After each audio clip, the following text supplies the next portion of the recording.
நமஸ்தே குட்டீஸ். நம்மளோட குட்டி ஹிந்தி லேர்னர் சேனல்ல நம்ம இன்னைக்கு பார்க்க போகிறது சென்ட்ரல் ஹிந்தி டைரக்டரேட்ல நடத்துகிற அந்த சர்டிஃபிகேட் கோர்ஸு, அதோட அசைன்மெண்ட், அதாவது ரெஸ்பான்ஸ் செட்டு தேர்டு பார்க்க போகிறோம்.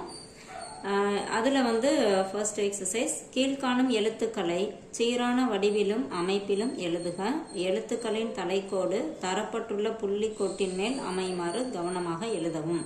இப்போ இந்த ஹிந்தி லெட்டர் எழுதும்போது அந்த மேலே அந்த கோடு அவங்க புள்ளி புள்ளியாக கொடுத்துருக்கு, அந்த லைனில் டச் ஆகிற மாதிரி அது மாதிரி எழுதணும் அப்படின்னு சொல்கிறாங்க. இங்கே என்ன லெட்டர்ஸ் கொடுத்துருக்காங்களோ அதை அப்படியே நம்ம இதில் காப்பி பண்ணிக்கணும்.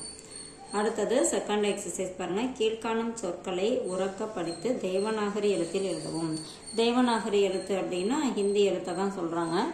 அவங்க கொடுத்துருக்க அந்த ப்ரொனவுன்சியேஷனுக்கு ஏற்ற மாதிரி நம்ம ஹிந்தி எழுத்தில் எழுதணும்.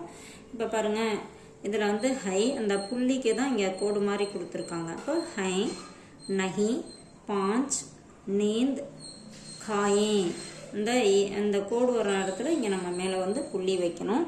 அடுத்தது சிஞ்சாயி, மு, கஹா, கஹா, இங்கே கோடு போட்டிருக்கனால கஹா. அடுத்தது டேண்ட், லட்கும். இது மாதிரி இதில் இருக்கிறத நம்ம அப்படியே காப்பி பண்ணிக்கலாம். அடுத்தது பாருங்கள், தேர்டு எக்ஸசைஸ் கீழ்காணும் இந்தி சொற்களுக்கு நிகரான தமிழ் சொற்கள் எழுதவும். இங்கே ஹிந்தியில் கொடுத்துருக்காங்க, அது அப்படியே நம்ம தமிழ் மீனிங் எழுதணும். இப்போ இங்கே பாருங்கள், சாஸ் அப்படின்னா மாமியார், காட்டா வெட்டினான், கஹா சொன்னான், ஹை இருக்கிறது, பூச் கேள், அதாவது வாயில ஒரு விஷயத்தை கேட்கறது. அடுத்தது கோத் அப்படின்னா மடி, சான்ஸ் சுவாசம், காண்டா முள், கஹா எங்கே, ஹை இருக்கின்றன, பூஞ்ச் வால், கோந்த் பசை.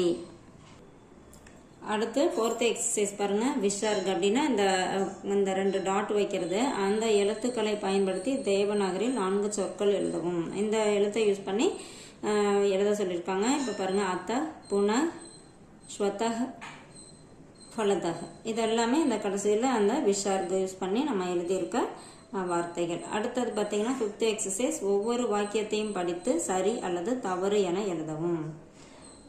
ஃபர்ஸ்ட் ஒன் பாருங்க, மூக்கொழிப்புக்கு பொருள் உண்டு, அது சரி. அனுநாசிக், அதாவது இந்த பிறை மாதிரி போட்டிருக்காங்களே, உயிர் ஒலி கொண்ட எழுத்துக்களின் மேல் இடம்பெறும் குறியீடு ஆகும், இது தவறு. மூக்கொழி தன்மையை குறிக்கும் ஒரே குறியீடு சந்திரபிந்து ஆகும், அதுவும் தவறு.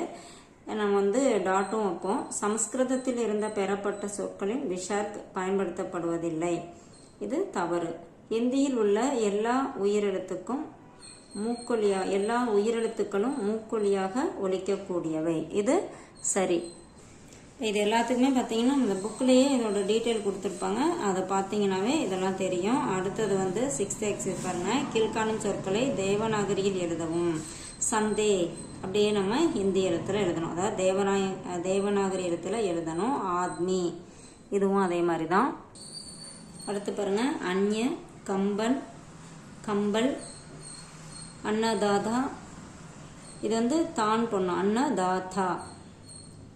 சம்மானித், அம்மா, இது எல்லாமே தமிழில் கொடுத்துருக்காங்க, அதோட தேவநாகரி எழுத்து நம்ம எழுதியிருக்கோம். அடுத்தது 7th எக்ஸசைஸ் பாருங்க. கீழ்காணும் சொற்களை அனுஸ்வார் மற்றும் அனுநாசிக் என வகைப்படுத்தி எழுதவும். இங்கே கொடுத்துருக்கிறது அனுநாசிக், அனுஸ்வார் ரெண்டும் மிக்ஸ் பண்ணி கொடுத்துருக்காங்க. அது எதுன்னு இந்த மாதிரி நம்ம பிரித்து எழுதிக்கணும். இதை அப்படியே பார்த்து நீங்கள் காப்பி பண்ணிக்கலாம். அடுத்தது பார்த்துங்க, பயிற்சி 8th எக்ஸசைஸ், அடைப்புக்குறிக்குள் தமிழில் தரப்பட்டுள்ள சொல்லின் பொருளை புரிந்து கொண்டு விடுபட்ட எழுத்துக்களால் சொற்களை நிறைவு செய்யவும். இங்கே ஒரு எழுத்து கொடுத்துருக்காங்க, ஒரு எழுத்து இல்லைன்னா 2 எழுத்து. இங்கே என்ன மீனிங் கொடுத்துருக்காங்களோ, இப்போ பெயர் அப்படின்னா ஹிந்தியில் நாம், அப்போ இங்கே மா மட்டும் கொடுத்துருக்காங்க. இது கடைசி எழுத்தாக வரும்போது நம்ம இம் அப்படின்னு படிப்போம். ஸோ அந்த இடத்துல நாம் அப்படின்னு எழுதணும். மூக்கு அப்படின்னா நாக், என்னுடைய மேரா. அடுத்தது அவனுடைய உஸ்கா. அடுத்தது குளம், தாலாப். பாயி, ஈ மட்டும் இருக்கு, நம்ம பாயி பா போட்டுக்கணும் சகோதரனுக்கு. அடுத்தது நகரம், நகர். அடுத்தது மற்றும் அப்படிங்கிறதுக்கு அவ். காம் அப்படின்னா வேலை, கான் காதுன்னு கொடுத்துருக்காங்க ப்ராக்கெட்டில், அதுக்கு என்ன ஹிந்தி வேர்டோ நம்ம அதை வந்து எழுதிக்கணும். அடுத்தது பெஹன் சகோதரி, சகோதரின்னு கொடுத்துருக்காங்க. அடுத்தது சாலை.